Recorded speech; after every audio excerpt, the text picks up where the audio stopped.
Ini ada nolok kak Waki, kakak Lija Waki. Ada berjejer situ habis Simpang Surabaya itu.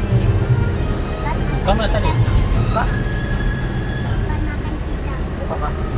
Oh iya. Cele caigi. Besok Senin mungkin habis dari perpus Tanah Abang itu ya. Coba bayar pajak ya. Samsat.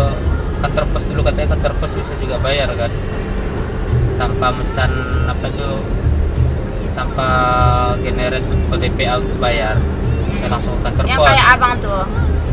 Yang mana, kapan? Yang dulu tuh.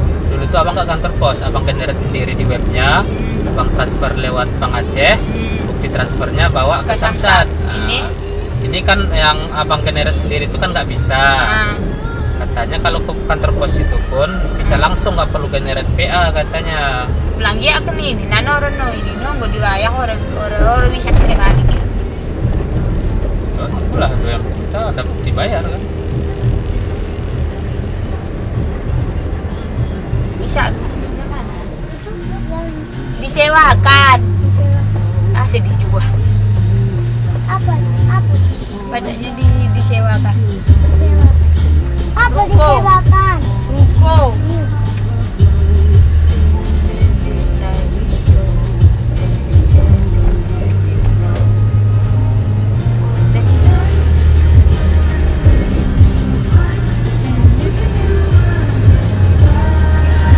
Beloknya Yang itu ada di Singapura apa? Nih. Sekian, sekilan. kayaknya siap-siap yang tadi kan. Soalnya kan dia batasnya kan sampai jam 3. Gitu kok. Ah kalau nggak salah waktu itu.